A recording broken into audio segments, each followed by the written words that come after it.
Welcome everybody, episode 40 of the Rodcast, joined by your guy A-Rod and very, very special guest, Mr. John Hollmon. Let's give him a shout. Yes, sir.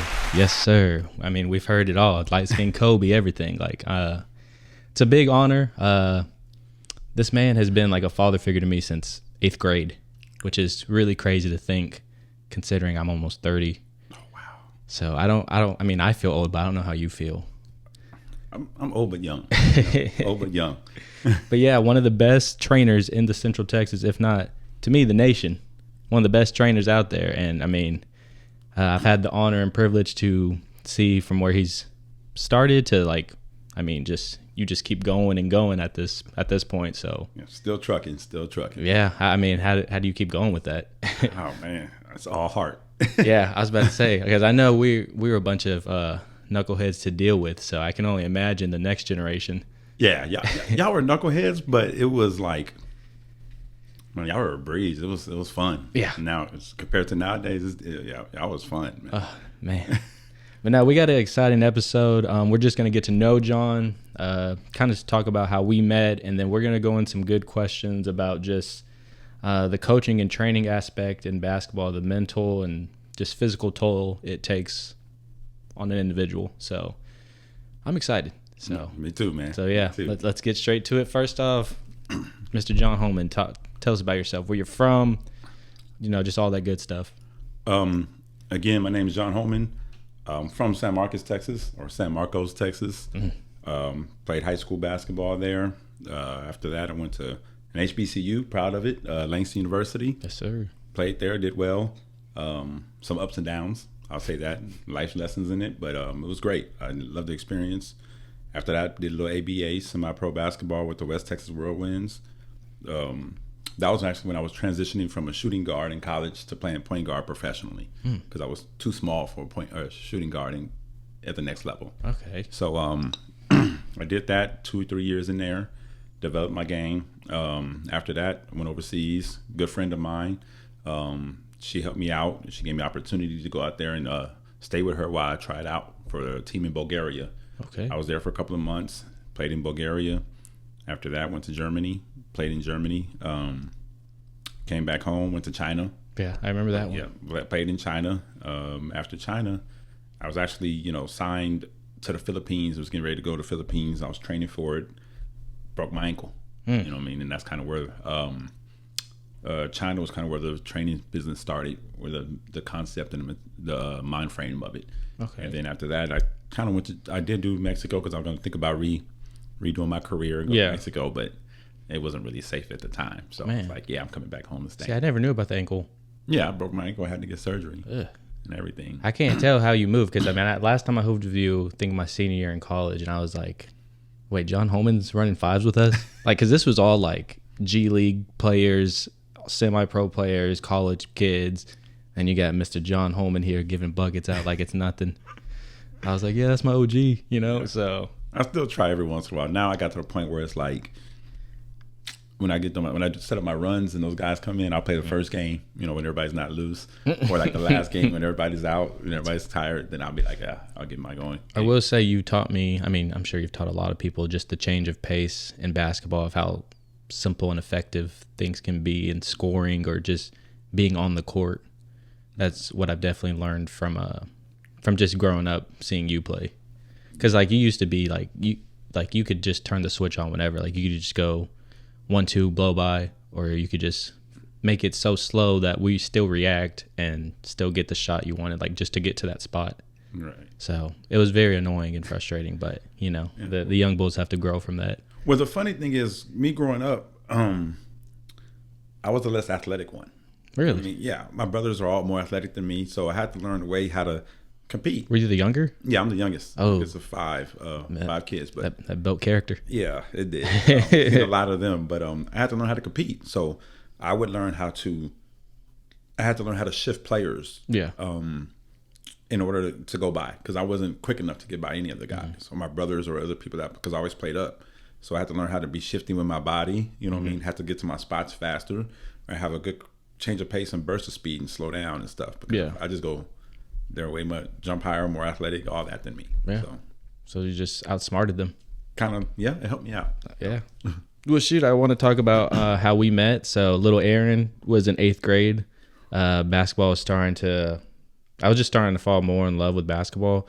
Kyle, Texas is where I was playing at the area, so it wasn't really big with basketball like San Marcos is. I'd say San Marcos has more of a in touch with their community and the kids with basketball compared to like here. Like it's starting to grow, but yeah, I'd always see John's stuff on Instagram. This when Instagram was, new, popping, everyone had that. And so I reached out to John and he was like, yeah, we can do a one-on-one, meet at the rec. Met him at the rec. Well, I always remember that day because I threw up. So, but it definitely, it was just something, it was that challenge that I wanted to overcome. And I just saw like the details you put in just in that training aspect. And I just felt like it would get me better. And it felt like a flex too, because at that time you were kind of done with, well, you weren't done, but you had your pro tape and all that out. Mm-hmm. So I'd be showing everyone and Kyle like, yeah, this is the guy who's training me. And I would just show you in the China highlights. Mm-hmm. I would show all the China highlights because I think you were playing a dude. Was he? Did he go to the Lakers? Or? Yeah. He was a Lakers. He was 6'9" point guard. Yeah, exactly. And I was showing them because you got a good play on him where you really took his ankles. Oh yeah, when I crossed him. Yeah. So I don't know. It was a joy just being around. It was kind of like fangirling. Not gonna lie, but I mean, we ended up. I grew that relationship with him, and played select for you from 9th grade to senior year. Yeah. Super crazy. So Vegas, all those, yeah. Oh, yeah. Yeah, man, I remember some of those tough AAU days. I mean, AAU was by far better than high school to me. I remember one time, fractured my foot. Mr. John Hollmon comes running to the court, picks me up with one arm like a little baby and just...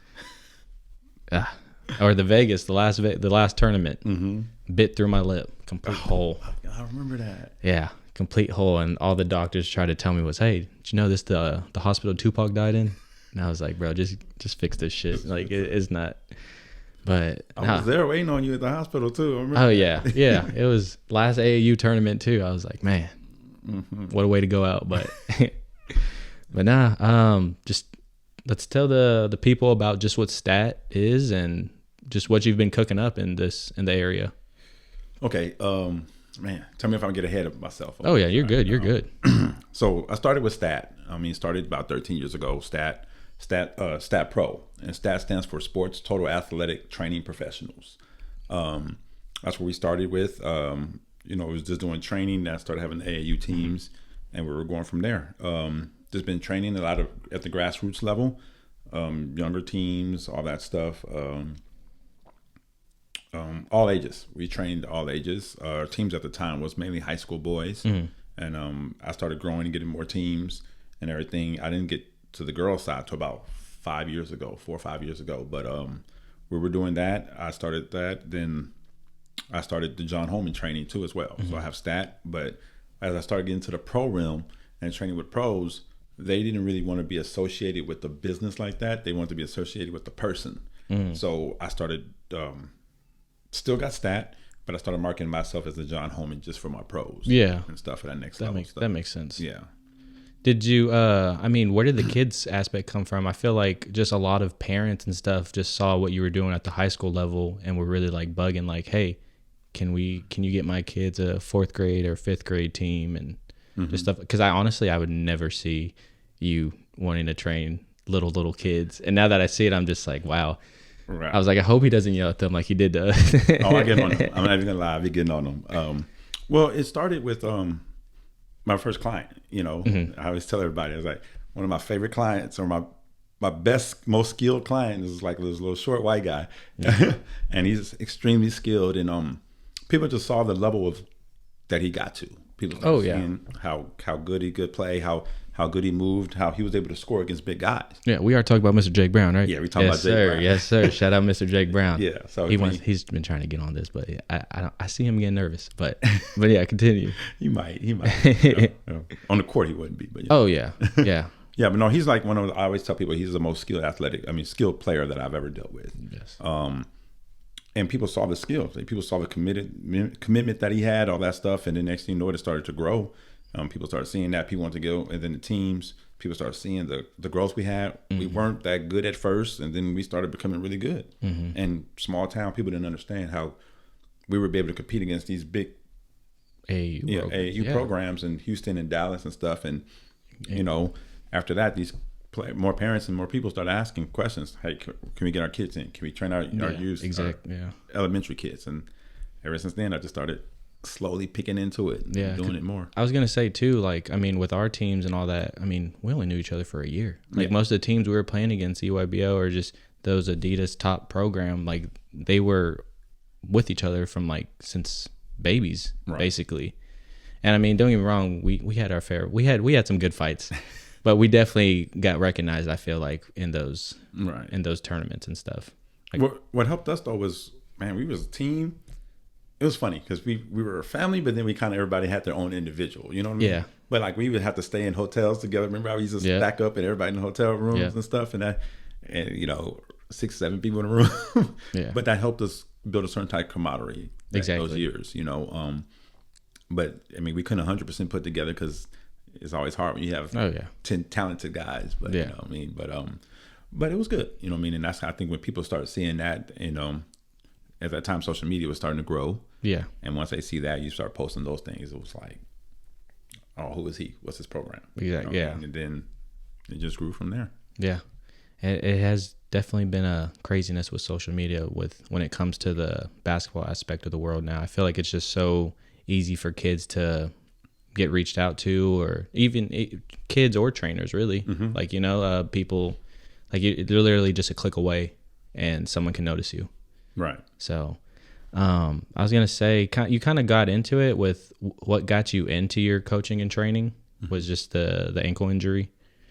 And well, I was in China. That's where I really started. I was in China playing. We were stuck in the traffic because it was crazy out there. And I saw in the street or in the park, it was like probably 20 goals and full of kids, like hundreds of kids playing pickup, doing some training, guys walking around with no pads, moving kids around. I was like, man, you know, I got a little video of it. I'm like, the States, we're missing that. Yeah. These kids are going to catch up. You know what I mean? So that's kind of where the idea came from. 20 goals? Yeah, it was just flooded. The streets just flooded with goals on the side, and then kids everywhere. And I was like, man, this is crazy. So I just sat there. We were in traffic for like 2 hours. And I was just watching them. I was like, man, it's awesome. I got video of it saying about it. Did you ever have anyone like talk to you about becoming a basketball trainer?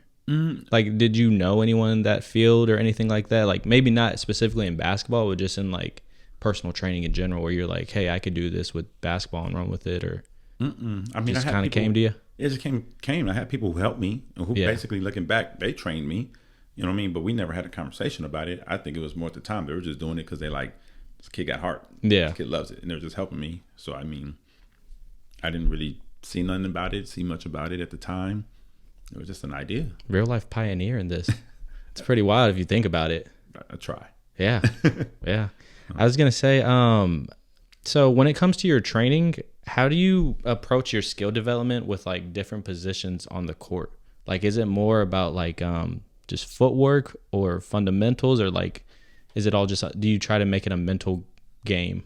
Oh, so both. With the training, I always tell people like, you know, footwork's the foundation. Yeah. You know what I'm saying? So you have to have the footwork. So we focus on, from the elementary to the pro level, I still focus on footwork for that.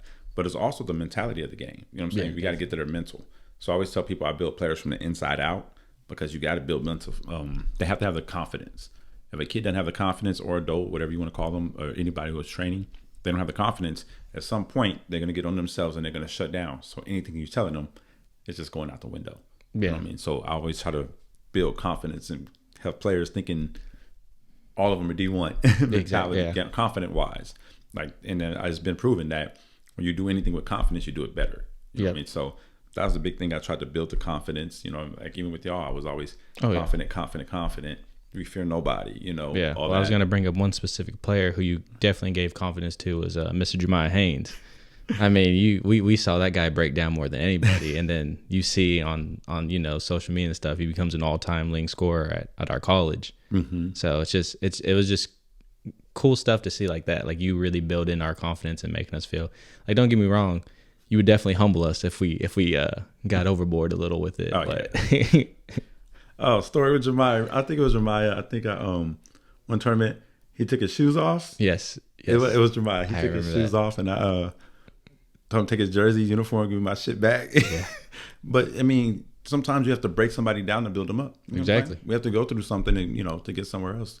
And we want to get to another level. So that's kind of how I looked at it. Yeah, and I mean, like you said, there was a lot of talented individuals on the team too. So sometimes it was hard to swing the ball around, but I felt like when we got in that groove, we looked really good. You're special. Yeah. That was special. What am I gonna say? Oh, so when you train these athletes, how do you keep them engaged and motivated in training? Like, how do you and especially too for you, how do you keep yourself engaged and all that since you've been doing it so long? Like, what gives you that, like, I don't know, that energy or just that mindset to like try something, like just to make it not so repetitive, right. If that makes sense. Well, I mean, everybody knows basketball has a special place in my heart. You know what I mean? So for me, it's like, when I see a kid come from where he's at to start growing, that rejuvenates me all the time. You know what I'm saying? I would tell people that. People talk about me, as a professional or whatever, player development guy. My heart always comes before my business. So with that being said, I mean, for me, it was when I see that the growth in the kid, that rejuvenates me. But on the court, training wise, I mean, again, basketball, there's nothing new under the sun with it. So I have to, I try to push the thing that, man, to be great at something, you got to continue to do it. You got to be repetitive over and over and over again. But in that same hand, we got to try to make it fun. You know what I mean? So, for instance, like, say we did like drills, working on floaters. We start off for a couple of times, we're just doing floaters and stuff like that. Got to make 10, got to make a certain amount. Then it gets to a point where it's like, there's people training in the group, then we make a competition. Yeah. Who can make 3 first or whatever. Then it gets to a point where if them or your individual is, are we going floaters all rim? I mean, no net. I mean, no rim, all net. You know what I'm saying? So they got to be focused, extra locked in to make a floater get it high enough, because I still have the pad blocking them. But they're trying to go all net, no rim. And then we might be okay, we got to go backboard, no rim. They got to touch the backboard. It's got to be a teardrop in, no rim. And that makes it hard. So people stay engaged, they stay focused, they get competitive. All right, the first 3 with those, or you know what I mean, things like that. So I think definitely the heart over business is what keeps you like authentic compared to, I mean, just a lot of trainers and people I've been around in that type of business.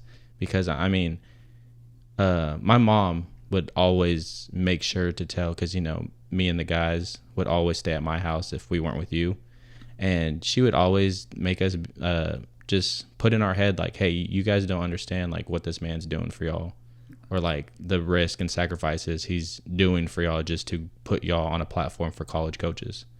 And that's when I really knew, like, we got to play hard for this guy, because I mean, no one else is taking a chance on us like this. Right. And or I mean, with our lives too. I mean, you were driving us everywhere, and it was I don't know how you'd stay up on some of these drives, but it was. I was robbing Peter to pay Paul. I was figuring it out. I was hustling in hotel. I mean, legally hustling. Yeah. But no, like, we're not money laundering John Hollmon. But just figuring it out. You know what I mean? Not paying rent, not paying bills, just to make sure I give y'all the opportunity at the time. And my thing is, unfortunately, most people don't see it at that age. Yeah, it's when you get older and it's an adult, then it's like, man. That's why I was happy. We, like, my mom like planted that in our heads to make us be grateful for the position we're in. I mean, y'all always thanked me. Y'all was the ones who thanked. Y'all's family, it was like, oh, we have dues, we're gonna figure it out. We pay it. We don't argue. We don't fight about it. Complain. That was pretty much. Yeah, because I know if my mom ever heard anything bad said about you, like in any type of aspect, she'd clear that shit up off the rip. That's when her ghetto would come out. So, she was a soldier, so sure when it comes to that. Definitely. Shoot. Well, more on this business side of the basketball world. What is the toughest part of this business? Is it the parents? Is it the players? Is it, just, I feel like as sad as it says with this basketball world now, it's kind of grimy. It's very grimy. I ain't even gonna lie to you. Yeah. Very cutthroat. Grimy. All of it. You know what I'm saying? I think. I mean, there's a lot of tough parts. I mean, parents will definitely play a part in it. You got parents who, Just want their kids to play 48 minutes. 48 minutes. They want the kids, they're not understanding, like, I want to play 1,000 games, but I'm like, but their real development comes from the training or in practice. Yes. That's when the real development comes. The games is not it.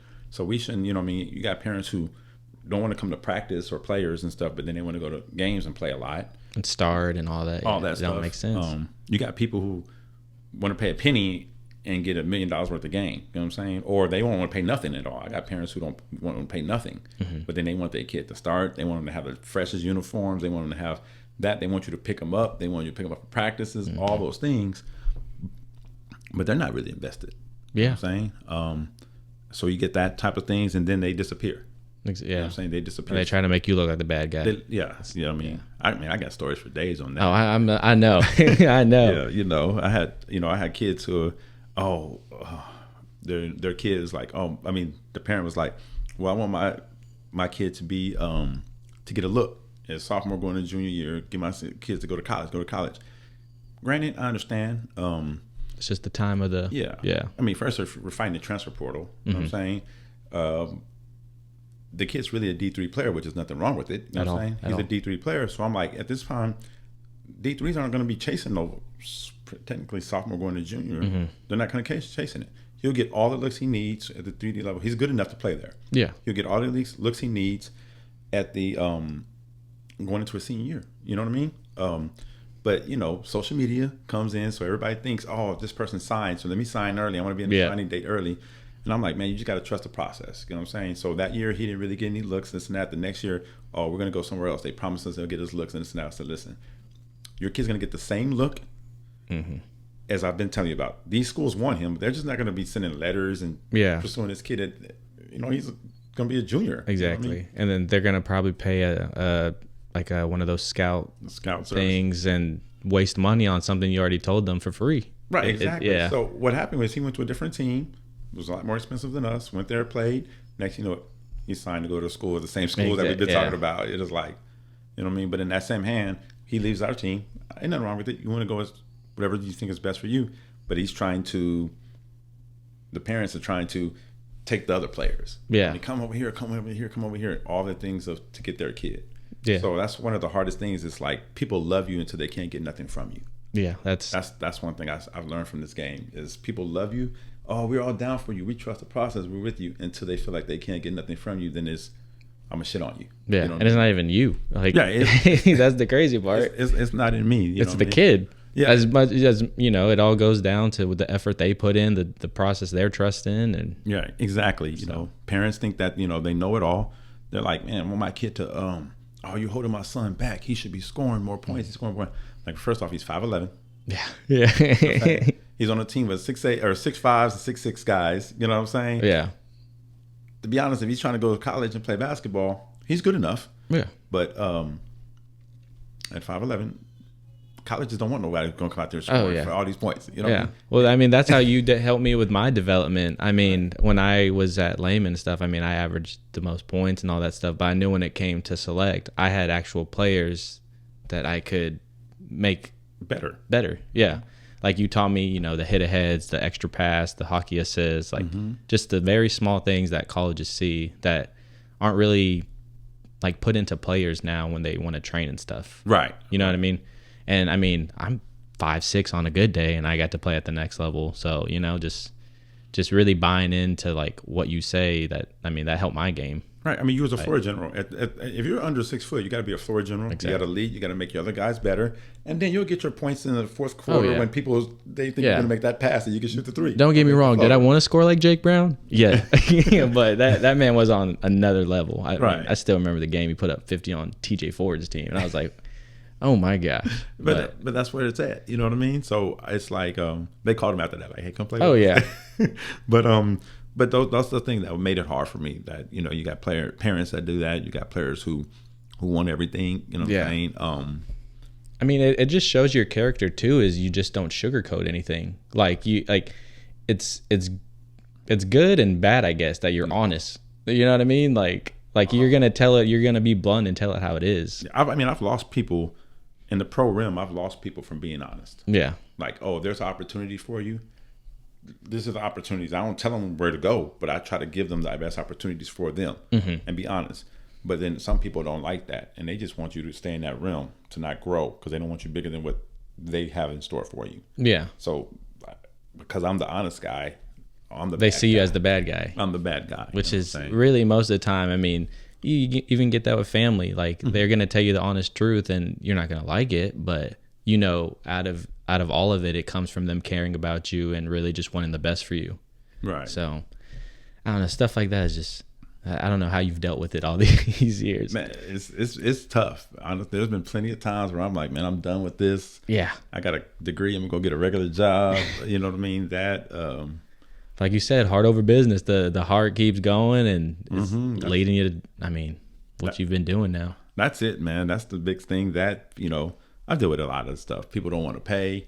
I mean, again, you know, my wife and them over here like, yo, we see they ask for a discount on training, but they driving a Porsche. They kid got the new shoes, you know. Yeah. What I mean? And they're like, and I'm like what? I mean, yeah, I bet it. How did it change from becoming a family man? Like, how did the train? Like, I mean, I feel like it. You know, now it's like, okay, I'm doing this for my family. Like, I can't really, you know, give out any handouts or stuff like that. Like the crazy thing, I was still giving out handouts, man. That's wild. And it was killing. Like, I had some clients where I'm like, hey, you want to train with me? You got to bring toilet paper. You can't afford it, you got to bring a roll of toilet paper. You know what I mean? Yeah. You got to sacrifice something. Still some toilet paper out your bathroom or something. But I mean, that's wild. You know, my family's, they struggle. My kids, you know, believe it or not, man, I got 4 kids. My first time ever going on a vacation that wasn't basketball. You know what I mean? Yeah. Our family vacations with a basketball tournament. The first time was this past December. That is wild. Since I've done this. You have a high schooler. I know. First time since I've ever done this. We went to I took my kids to Vegas this Christmas. That was the first family vacation I've ever had that wasn't basketball. What'd y'all do? What did the Hollmons do that wasn't basketball related? Like, that just doesn't seem like it should be in the same sentence. Man, we went to Vegas for 2 days, 3 days really. First I had to use a lot of points and stuff to make it happen. But we just man, we just hung out. I picked the kids. We got to the airport. They didn't know we were going to Vegas. They thought we were just going to California because that's where your wife's from. Wife's from. So they thought we were doing a layover in Vegas. So when we got the bags, they're like, why are we getting our bags on the layover, you know? And then we got outside. They're like, what is going on? And then I had a big old, like, a stretch limo pick us up. Damn. And then, they were all excited about it. They're like, what's going on? Then we went to New York. Okay. Stayed there. And we just, you know. Just vibe. Kids got to see it, walk around. It was short. We only stayed there for 2 days, or a day and a half, really. But we just walking down the street. They got to see Vegas, see the water show and stuff out there. And then, you know, we got a plane, went to California for Christmas. That's awesome. So shit, I do want to say I have seen your kids all over the media in general, and you got some studs. that John Hollmon DNA, man. I mean, the little ones too with your wife, like those. Yeah. I saw the lefty 7-year-old. Yeah. Man, I said he should not be shooting and crossing people up this early. Man, he's different. Yeah. Like, his mentality is just. That's what I was saying too. Like, that's what I saw the most was just like how like serious and like focused he was compared. Like, you know, during that time is when kids are really just, you know, getting a feel for it, just being happy they passed the ball or even shot the ball up. When I saw your son, of course he could score, but then I saw him because my little niece or Bree's nieces played in the same league. And what I noticed from him the most was him wanting to get players to score as well. Yeah, he's already got that in him. I was like, that's awesome. He's already looking for other players to score. And like his age group, he's one of the biggest, you know what I mean? So this year we got to play him up to the 8 and 9 year olds because he's 7, but we kind of cheated and lied to get him up. But the baby looks like a tank. Oh, he's huge. He's huge, man. God, he's huge. They're big, you know, but my wife is big. You know, she's 6 foot. She played at Texas State, you know, so she gets it, you know what I mean? So it's just on both ends. It's on their DNA for my 2 youngest. And then they just get it. You know, he got to see us being in the gym. He was around. He got to see when I do my stat pro runs. He's around all the professionals. He's all that. So just that environment. And good. He just understands it now. He's 7. And, you know, I train him here and there, but it's like 10-minute training. I was going to say, how do you deal with that as a parent? Like, how do you put the parent and the trainer and be different from that? Honestly, he's 7. He's been playing. Well, even with your oldest, like all your kids, how do you really balance that being dad from trainer? Yeah. So, like I'll say to start with my youngest. So I really didn't train him. Oh, really? They just watched basketball. And he's a lefty. Yeah, and he's a lefty. Love it. I love it. And then like I'll have my older ones, go do some drills with him. You know what I mean? Or in the street, my wife would play with him and stuff like that. But I never really started training him. I train him now. It's that. But I've learned, because you know how I'm a hard-nosed guy. Yep. I've learned to be a little bit more softer with them, especially at that age. Yeah. So I give more fives and good job. Go get water. We used to go 2-3 hours with no water breaks. I'll give him a whole bunch of water breaks and stuff now. And but my oldest, we get after it. We train. Man, it's been fun to see his development. Yeah. It's been fun seeing him all over social media, and just kind of reminds me, like, his demeanor is like a Kawhi Leonard demeanor to me. Just quiet, cool, calm guy. He's much more mature than his age. Yes. Nobody thinks he's 17 right now. 6'5", he's big. But we used to get after training. Like, we'll get into it. You know what I'm saying? But I'm big on, like, I'm getting on them about some shit in training or something like that. And I remember one time we trained at 6 o'clock in the morning. He's waking me up to train. I'm in a bad mood. I don't want to train. I'm like, fuck, I'm training him and stuff. But I'm halfway. They're like, man, let's go. And I grab the gags and I'm like, let's go. And he starts grabbing the bags. Then we start cussing. I start cussing him out for grabbing the stuff. Like, don't never let somebody take you out what you want to get in life. Exactly. Yeah. You stay your ass here and be like, forget you then, Dad. I'm staying here. Like, Yeah. And then so we get into it, but he understands that. You know what I mean? So as a father, he knows it's all out of love. Yeah. You know what I'm saying? And then I do things with him, like I be innovative with him. I mean, we're the same size shoe. I'll play him. I'll train him, do some stuff with him. He wants some new shoes. I'll go and buy me some new shoes, some Jordans that I never really wear. Yeah. Playing one-on-one. He work on the moves and beat me. We play for shoes. You know what I'm saying? That's smart. It's a win-win. It's a win-win, because I wouldn't go keep the shoes. It was for him anyway. You're like, I wanted you to earn it. Yeah, I wanted you to earn it. I wanted you to work on the stuff, and you know what I mean? Then, we playing. I'm pushing him around, talking shit to him, trying to be, Reminds me of the D Wade when he played his kid. Yeah, you ever see it on the post up? Is it kind of like that? No, it's like that. Oh, it's like that. But like, now I can't do the same. He done found his body, found his size and stuff. So he's got a quick twitch in his dunking, which is really. Yeah, so I try to play him. I played him the other day after the training, thinking he was tired, and stuff like that. Then next time I started calling these weak ass fouls. Second win came in, yeah. Yeah, so I started calling the weak ass fouls to try to get advantage, but that's the mental aspect of it. So, shoot, exactly. that's awesome. Well, back to the training aspect. From coaching or not coaching, from training the kids to the high schoolers to college. What's the big jump when it comes to training these professional athletes? I've seen you with some NBA, some WNBA, a lot of G leaguers. Mm-hmm. What's the difference between that? The precision, I guess. Yeah, because they get to they're like cutthroat. I don't got to teach them.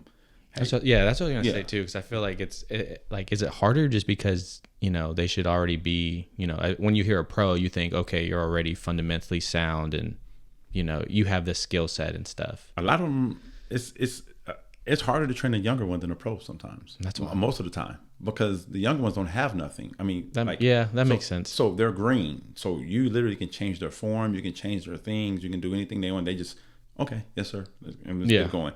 Where a pro, they kind of get stuck in their ways. So if they have a bad form, the elbows out and they're shooting or something like that, and it needs to increase their skill set, you got to try a way to break it down to them. You know what I mean? I had one player that's like, I'm like, you got to get a little bit lower. Yeah. You know what I'm saying? I don't like to get low. I don't want to get low. I'm good. I wouldn't be here for nothing. You know what I mean? Yeah. So I'm like, okay, cool. So after that, we started doing a little drill, and I'd be like, I have to be innovative with something. Like I'll slap my hand down. I'll put it a little lower to make them dip their shoulders, get lower. That's smart. That's smart. You know what I'm saying? To where it makes it think like you're doing what you told them, but they're not knowing that. Exactly. That's smart. Then afterwards, hey, do you see how low you were getting? Like, oh shit, and it worked. You know what I'm saying? And stuff like that and everything. So I have to kind of get into their mental of it. Yeah. You know what I mean? But they know what they're doing. Like when I say that, meaning like most of them. No, I'm coming in the gym to work out. So they come in with the mentality. They come in like I'm coming in to work. You know what I mean? So that's the difference with the younger ones. You got to teach them all those aspects. Yeah. Pros, that's what I'm doing. I'm trying to be a pro. I'm trying to make money. I'm trying to go. You know what I'm saying? And at the end of the day, I always tell people like with pros, they love you if you make them more money. Mm-hmm. So your goal is to got to teach them and break them down to make more money. Bottom line. So I got to figure out. I mean, they have that. Then I just figure out ways to get to them. You know what I'm saying? Yeah. Got to have fun with them. You can't come in there and you got to be your authentic self. You know, Yeah. A lot of trainers come in there. Oh, it's a pro. Let me be here. Let me Exactly. be a certain way. And I'm just like, I mean, I can tell. I mean, from you still have looks like really good friendships with most of your clients in general. I mean, Miss Alicia, you see you always going to her games, and I mean, she's a gold medalist.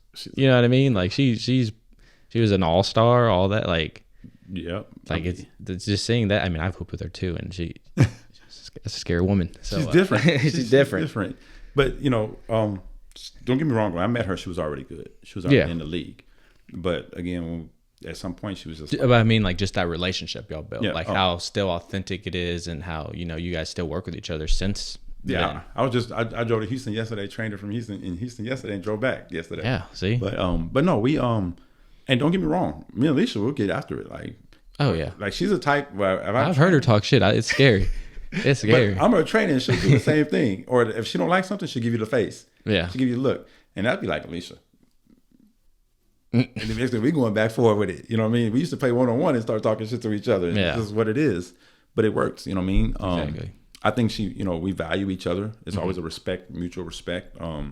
She knows my family. I know her family. I think that's a big piece because we have that, you got to have that relationship with your clients. You can't just know them on the court. You got to know them off the court. Yeah. And then that's where, that's really where it helps out. You know what I mean? On having those relationships. So. Yeah. I was going to say, maybe I feel like the only thing that would, I don't know how you deal with it, is just that, I mean, you kind of already explained it, but just the kind of the ego, I guess, with the pros, like how, like to really balance that to, to make you be like, okay, like I got to figure this out. I want to keep training this guy, Well, for me, I can't be scared to not train pros. Yeah. So like, if you notice all the pros I have, they pretty much have the same mentality. Because every pro has an ego. You have to have an ego to get to that level. Oh, yeah. To get to that level. But, I mean. You also want to learn. You got to want to learn. You got to have high character. Again, this is like year 6 with Alicia. She still wants to learn. Yeah. She didn't accomplish all those things. And she's still like eyes open, listening.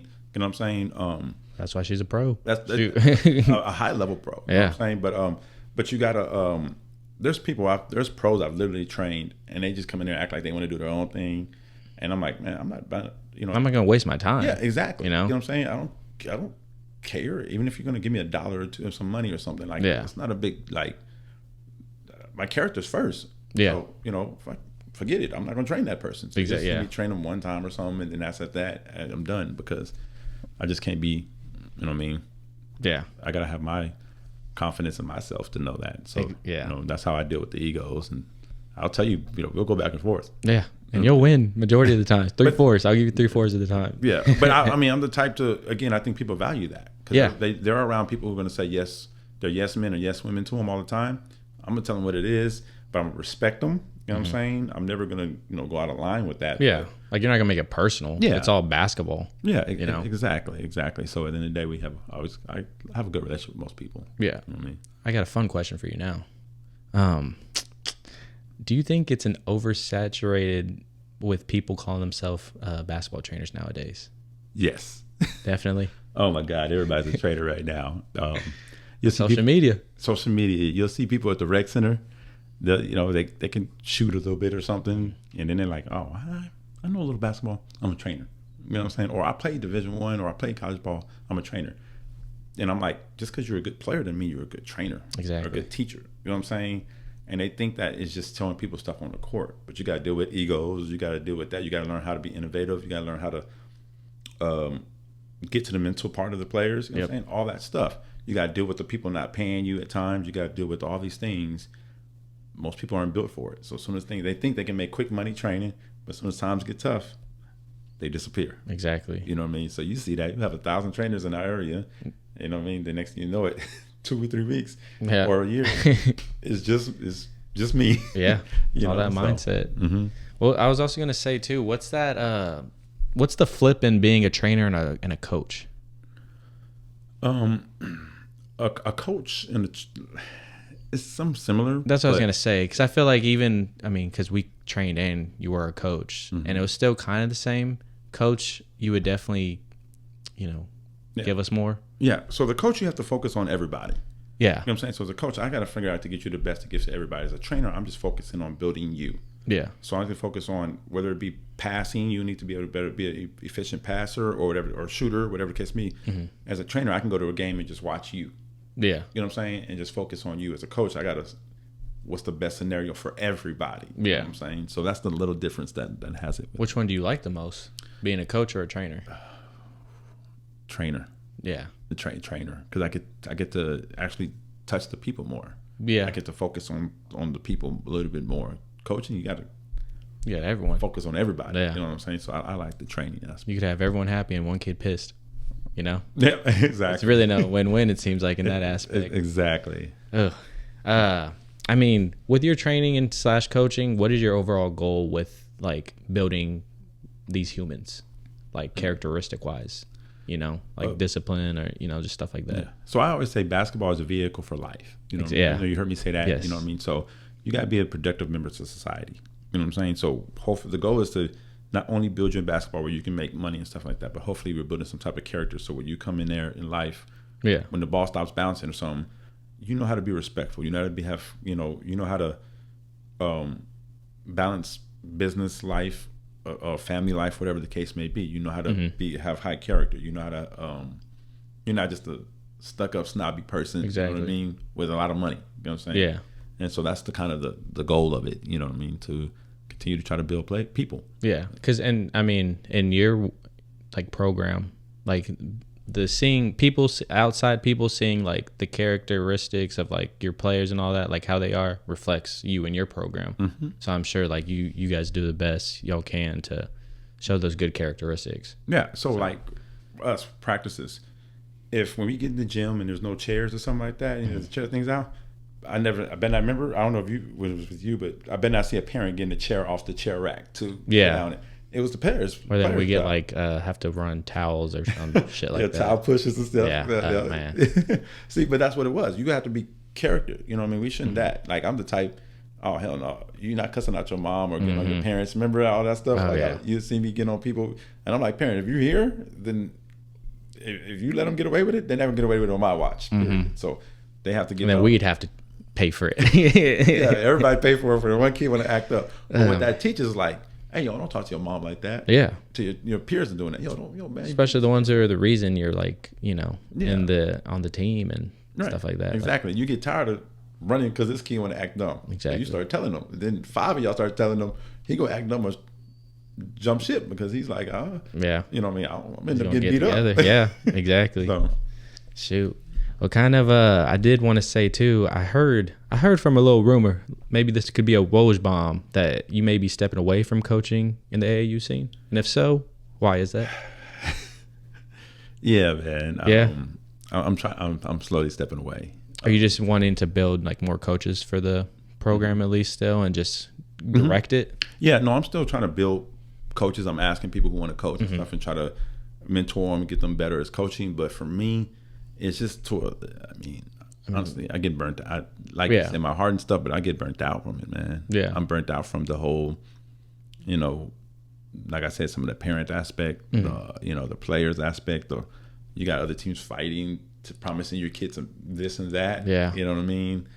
I mean, and the training just seems like you enjoy it more. It's taking you places. You're like you said, you're building those those relationships that turn into family type thing, you know? Right. And that's where it's at. You know, it's a, like you said, it turns into family. It's not just I went in for 2 or 3 years. Or 1 year, or I'm like, you're not, it don't seem like you're in it for just, let's get this check. You know what I mean? Like you're really trying to build someone. Right. Well, and then the teams, I lose money every year. Yeah. Every year I'm in the red with the teams. You know what I mean? So I'm already knowing. Yeah, you know it. Yeah, I know. Every year my wife be like, John, all right, we'll downsize my car. We'll downsize this. We'll downsize that. This is the type of stuff, the sacrifices, like these parents don't know what you've done for over 13 years now. Right. You know? So they know they just gave some money to us. And they're like, we gave them this much money. But I'm like, man, you gave us this much money, but, you know. This doesn't fully cover. Right. This is me, like this. Yeah. Like with y'all, I think I charged like a little over $2,000 at the time. Yeah. But.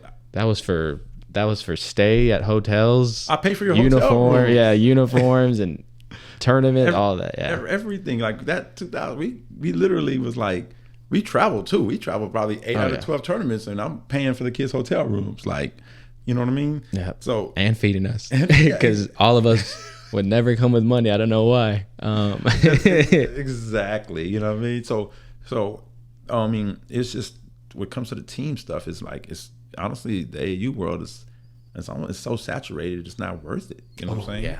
It's so saturated, it's not worth it. And then it's like, you know what I'm saying? At some point, it's like, you know, they don't value you. You know what I'm saying? And then when they see you all the time and everything, they get to see you, they don't understand, like, man, I got this person that, not saying I'm everything, but who knows a little bit or who's been around a little bit more. He's all right levels. here. Yeah. And then they don't take advantage. I mean, they take advantage of it, meaning in the wrong way. Yeah. Like, you know what I mean? They stop listening, they stop doing this and that. So in the AAU world, I mean, not with the training world, it's hard to access to me now.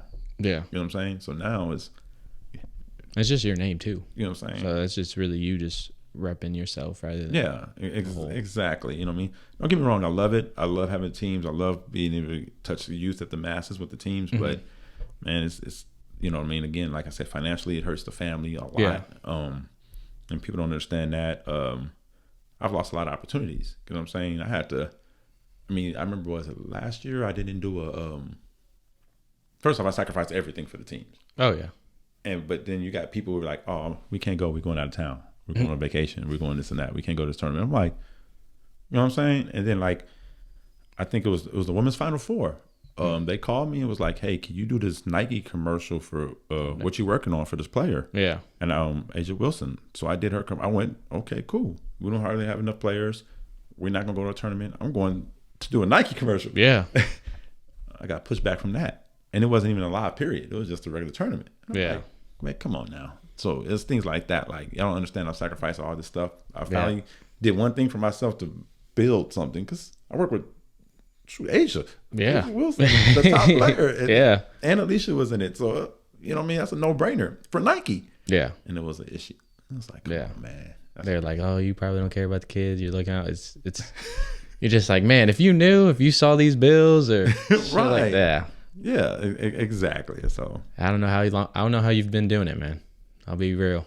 Yeah. So even but that's why it's a point. You know I used to want to be a basketball trainer.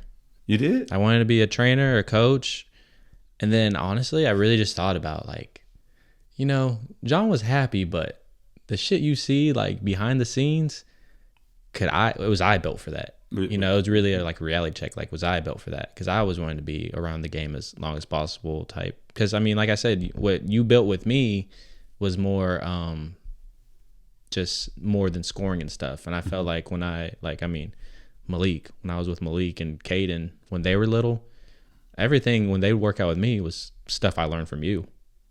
So, you know what I mean? Like, it just all right. It was just cool to see how like happy someone would get with like just learning a move and stuff like that. But then I'm like, nah, I'm not gonna deal with the bullshit. Not gonna like that. There's no way I could have that calm demeanor that you have with all these kids and stuff like that. Well, you see why sometimes I do cuss people. I'll be cussing people out in the training or practices. Yeah.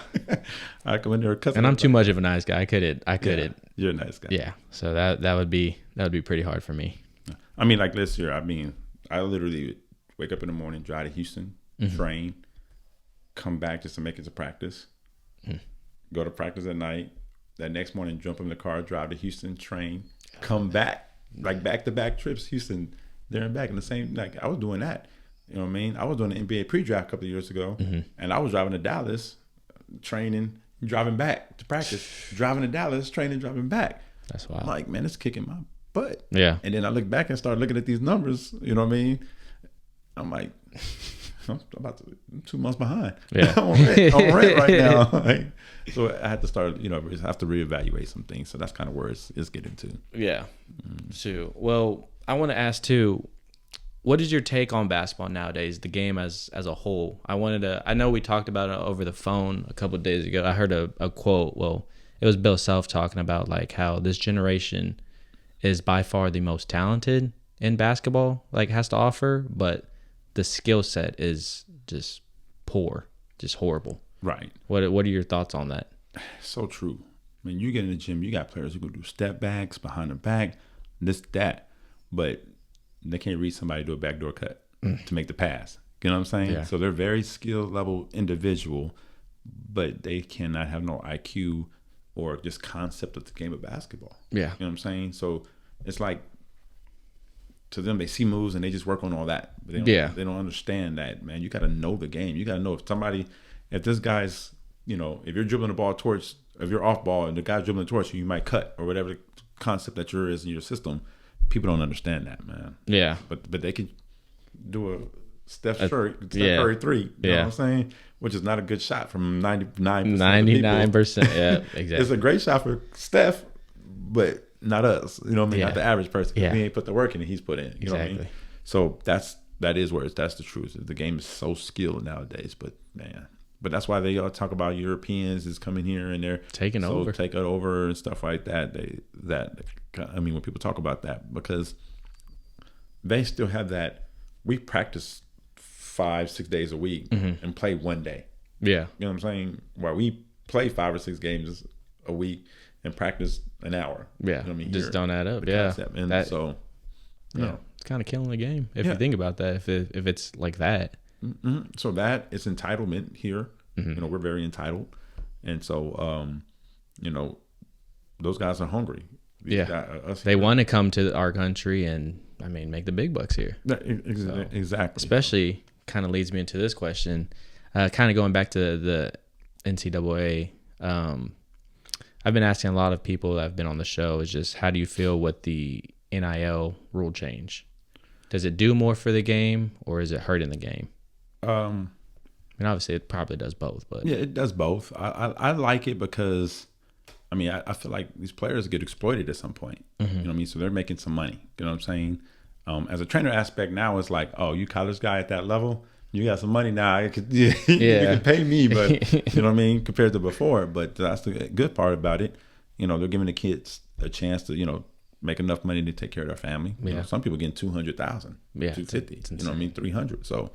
But even $1 million, Bronny, getting Arch Manning is up there, and he's a third string. He was a third string quarterback this season. He just plays at Texas and is a Manning. So, but he's a millionaire now. Exactly. But so it's a good aspect. The bad aspect is now everybody feels entitled. Exactly. So you got those kids who are, again, there's nothing wrong with the D3 level or something or NAIA or D2, but and they're expecting to get the same thing as this very small particular people at that high major D1. Yep. And that's like. Man, but you're not there. Exactly. I was going to say, too, on my last episode, I talked about, so Nick Saban, Alabama football. Mm-hmm. When you hear Alabama football, you think of national champions.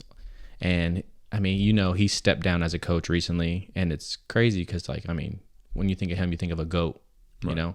And his reasoning was just this NIL stuff. He's like, kids now, who don't really play are coming up to me saying, hey, are you going to give me this much or I'm going to go here because they're going to give me this much?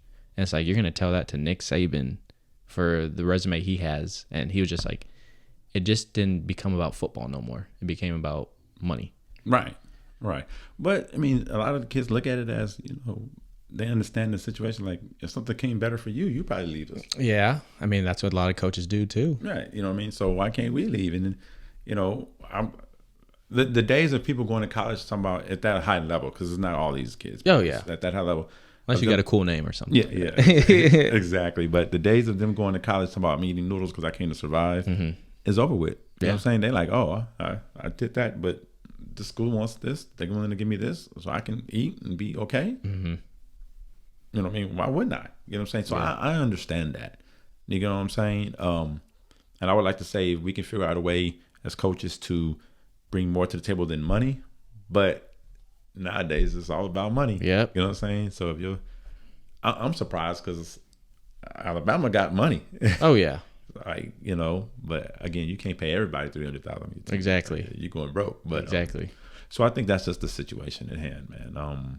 I think it's a good and a bad thing. Yeah. It's definitely making players stay longer in college. Mm-hmm. So most of the time you used to always see these one and dones. And now, these kids are actually getting a degree now because they see what this NIL money is going to do for them now. Then, right. That I was surprised. Angel Reese declared for the draft because her NIL money is just insane. It's insane. So That's what I also want to talk about. That leads perfect. Just the rise in women's hoops. It's been awesome to see. I've been tuned in for a minute with women's hoops in general, but just everybody, like, everyone's talking about Paige Buckers or Caitlin Clark and all that. It's cool to see the attention that women hoops is deservingly needing. Right. I mean, you know me, I've been in it exactly before it even started. That's what I was gonna say.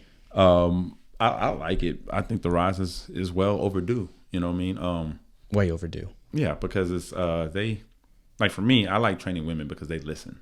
Yeah, you know that's soup. Yeah, they listen. Like, I could tell them to do a move, they're gonna do that move or something. Work on this. A guy like, hey, go do this and go finish like this. They will go do this, do it behind the back, this, that, and then dunking. It's like, I know you can dunk already, man. Yeah, you know what I mean. I need you working on this, but so I just feel like it's definitely overdue because of that. Because they deserve it. They work hard. They've been, developing. They sacrifice just as much as the next male player. Oh yeah, right. I mean, because more in the WNBA, they have to play in the WNBA and then play overseas. Majority of these players, which is insane to think about, compared to like an NBA player who just does it. Right. Don't get me wrong; they have more of the revenue and stuff like that, but just the sacrifices these WNBA players do just to make money. Yeah. I mean, you think about it, you're like, okay, WNBA player, when they first come out as a rookie, they're going to make about $75,000 to $80,000. Insane. Teachers are making that. Some, not everywhere, but some teachers are making that much. Like Travis area, I'll tell you. Yeah, where the G League, you go into the NBA G League,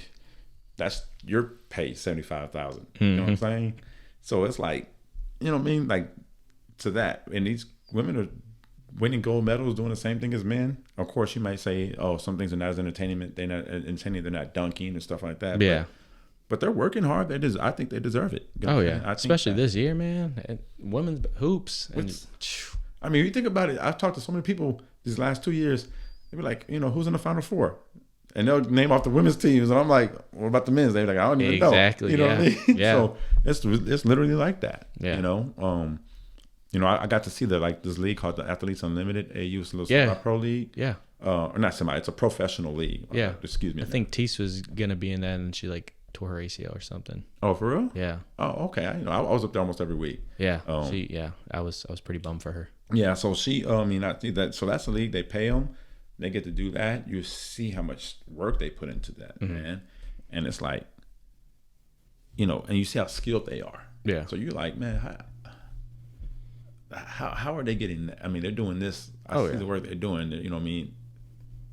And they're not getting paid nearly as much. You know what I'm saying? So it's good to see the growth of it. It's good to see it. Yes. I think it's still going to grow. You know what I mean, in general, the message should just be good hoops is in general. Good. You know what I mean? Men, women, just good hoops should just be the main storyline. I mean, I get people like to see the dunks. Yeah. Women not dunking like that. They like to not yet. Shoot, I've seen some. They're coming around. Yeah, it's getting scary. I mean, if you want to have a daughter, hey, who knows? I'm done. No more kids for me. 4 boys, I'm good. But no, but they're I mean, even training wise. Yeah. You know what I mean, I remember like training Alicia. I was like, hey, and this is another little innovative thing that I do. I was like, hey, after the workout, I was like, can you touch the rim? She's like, I used to. I ain't tried that. Since then I was like, try it. She went up there and grabbed the rim. I was like, oh, all right, give me 10 of them. Give me 10 rim touches right now. So I got her doing 10 rim touches, and then she got the point. She's like, I ain't doing that no more. Yeah. But still, it's you see the growth in that. Yeah. You know what I mean, so it's at this point, a couple of years, I think it's going to be just as Of course, men are always going to be maybe faster and stronger. Yeah. It's all that sort of things are coming around. Yeah. Kind of my last questions to wrap up. There'll probably be 2 more. First off, who are you enjoying WNBA and NBA talent wise? Like who's the player you keep up with the most that are just like that can make you watch a whole NBA game or a whole WNBA game? Just how they play. Of course, Alicia. Yeah. You know what I mean? I love watching her play, not just because she's a client, but just she's hungry. Yeah. She has passion. I love watching Asia Wilson. Yeah. I love watching her play. And then just bully everybody. Bully everybody, you know what I mean? And she has fun with it too. Yeah. And then and get to know her. She's a good person too. Yeah. Good personality. And then I just fell in love watching Kelsey. Plum? No, Kelsey Mitchell. The girl, Kelsey okay. Mitchell. She's from Indiana Fever. She so smooth with it. Yeah. Like she has that stop and go, the change of pace. You know how I love that. Yeah. It's different. I love her. And then that grit. Yep. And the grit. And then Tiffany Mitchell. Okay. Tiffany Mitchell. I got to see them. You know, the AU League gets you close to a lot of these players. Yeah. And you get to see them on a more intimate level when it comes to basketball. And that's what makes me fall in love with even more players. Like, and I just love the way they move, the way they play, the way they the passion they have. They yelling, they get mad, Natasha Cloud over here, I'm just like, I love it, It's real. Yeah, exactly. I'm like, I love it, so those are the players I would say I'm all in watching. What about the guy side? Anthony Edwards, man. There we go. We got another Anthony Edwards stand, man. He's different, man. He's a 90s player yes. He's another kind of similar to Kobe with certain things and stuff. He's different. Yeah. He's a dog. Yeah, he can do everything on the court. I like Anthony. Yeah. I mean, him and Steph. I'm still a Steph fan. Oh yeah. You know what I mean? Him, Klay Thompson. I know people like always been up and down, all up and down, but I just love the way he plays. I could watch 30 minutes of Steph Curry off the ball offense. Like, it is so insane. Like, that's what you mean. Like, some people don't know how to backdoor or just off ball screen, elevator screens, just stuff like that. Like, right. Stuff like that is exciting. For a basketball fan, it's exciting to watch. If they understood, like, yeah, I mean, you know what I mean? If I want to shoot the ball, I'm gonna go set a screen for somebody. Then I'm gonna get open. Like, exactly. People don't understand that, but I love watching those guys. I watch all day. I was happy to hear the Ant-Man. He's been getting a lot of love on the show. Yeah, he deserves it, man. Especially him baptizing everybody in the rim. But kind of my final question for you, and it's an exciting one. I mean, I know the answer, but who's your GOAT? Oh my God! I don't know why you're hesitant. To be honest, it's kind of scaring me now. I mean, because Jordan and Kobe's the same similar players to me, man. Those two are my GOATs. So I got to say them. Those. I got to go with. Oh, it's tough. Yeah, I mean, you got to see them both. Yeah. Oh my God, that's tough. It's out of them two for me, for sure. You know what I mean? Everybody says they're similar players. So it's a 1-1. Then who's the second? Who's under them? Would it be Bron? This is a hot take. I'm gonna say Bron or Steph. Oh, I'm a Steph guy. Yeah, I'm a Steph guy. If it's that, it's gonna be Bron or Steph. Bron, I like him. He's a great player, man, all around player. Mm-hmm. People say, he don't have the mentality or something like that as a Kobe and Jordan. I agree with that part. Yeah, you know what I mean. That's my big thing. I'm big on. I mean, he's shown flashes of it, but it's not like 24/7 like they had it. Right. So I'm that type of guy. I need to see that grit, that dog. It's whatever, we can fight it out type mentality. I don't feel like that. I don't feel like I haven't seen that from him enough. Yeah. And then I got off of him early, probably because of his fans, where it's like they start calling him king and this and that too early, and I was just like, man. So I was mad when he went to Lakers, but but I'm gonna have to go with Kobe and Jordan right there. That's fair. People don't like it, Bron or Steph. Yeah. Right after underneath. Oh, I do want to say too, with that, since you brought up Anthony Edwards, my uncle told me last week. He said in an interview, Michael Jordan actually said to a reporter that, "Hey, does Anthony Edwards remind him of yourself?" And Jordan said yes. Like, he said, I could see where people are making the comparisons. And my uncle was like, damn, I've never heard Jordan give, besides Kobe, like, anyone flowers. Right. So hearing that about Anthony Edwards, like, that's got to say something. That speaks volumes right there. That's big. Like, if I'm Anthony, I'm over here like, yeah. But that gives him confidence. That's one reason why he's him. I mean, that's the last thing he needs. That man's good on that. Yeah. But again, when you got that confidence, oh yeah, look what you can do with it. You can build. You can change the game. Exactly. You know what I'm saying? So that's the thing about it. That's like, you know what I mean. But no, I'm a fan of all of them. Yeah. And then very last question to wrap it up, because I know you got the kids to go to. I got training. I got AAU practice, but it's all good. What's the future looking like? For me? Yep. When it comes to basketball? Yep. Or anything. I would like to build a gym one day. Yes. I would die for that. Yeah. To get JH in the middle of the court. Man, I was almost going to move to Dallas. Oh, I was about to move. That would hurt. Yeah, I was going to move to Dallas just because they understand the game. Oh, yeah. Or they understand what it takes sacrifices and stuff. But I mean, I was about to, but right now, I mean, I'm not doing that. Would like to build a gym. I would like to have an opportunity to move around and train players more. You know, I mean, I do fly out and drive places and train, but I want to do that on a higher level. I want to be able to have my own NBA pre-draft workouts. That's mine. That'd be tough. I've done some for other people as well, but you know, it's mine. The fight I got to get to is not many people want to come to San Marcos or Kyle to train. Yeah, you know what I mean. But it's growing. But also I like to say if they want to lock in and get away from all that other distractions, that's what I'm looking at it as. See, that's not mindset. No one thinks of that. Yeah, because I mean, at the point, they trying to go to the beach, they're trying to go somewhere. And exactly. Stuff. But here, be like here, you lock in here. We got it real. You know what I mean? So, for me, you know, when it comes to that, that's the future of that. Yeah. I would like to off the court, even still on the court. I'm trying to spend more time with my kids. Yeah. You know, they've sacrificed, my wife sacrificed, so I would like to just give them more time. You know what I'm saying? Give them more time that they deserve. More of those vacations. More, hell yeah. More vacations with them. You know what I'm saying? So I would definitely like that. Give them more vacations and to just, you know, continue doing the training and stuff, but also, you know, finding that line. Yeah. You know what I mean? Because right now, I mean, for the longest of my life, that was all I did. Everything sacrificed for the basketball. And I think it's time for the people who've sacrificed a lot. You know what I'm saying? My son's 17. He's a junior, about to be a senior.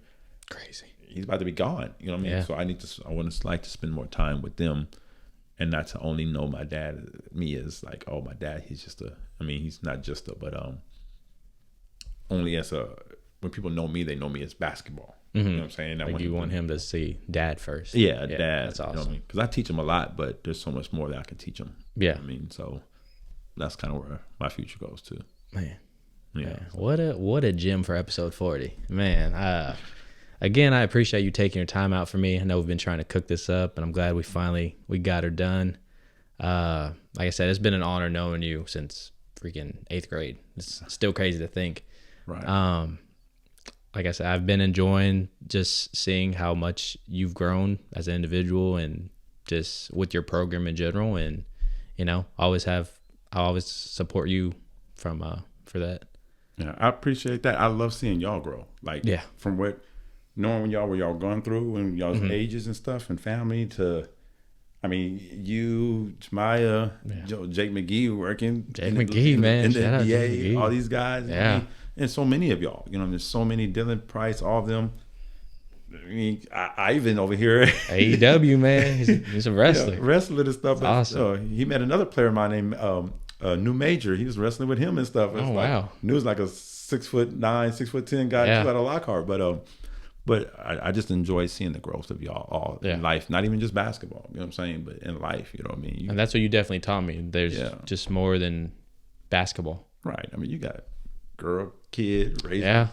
That's what I'm saying. Super crazy. Stable. Like, you know what I mean? That's awesome. I love seeing that, man. That's rejuvenates me, man. Yeah. So I thank you. I thank you for the podcast. It's a good thing. Yeah. I love that you're doing it. We'll keep doing that for the generation. Just keep spreading like how you grew us, really. So I appreciate that. I'd love to come back again, man. Oh yeah, you can bring the wife next time or the son. We can have some debates. I want to hear these one-on-ones with you and your wife for sure. I don't know if you want to hear that, man.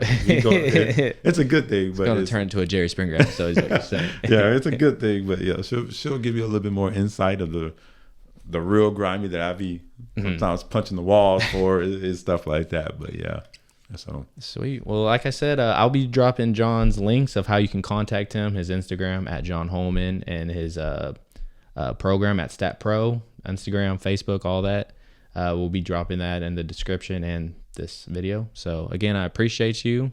Episode 40 is a wrap. We'll be back at it like a crack at it next week. Thank you guys. Peace.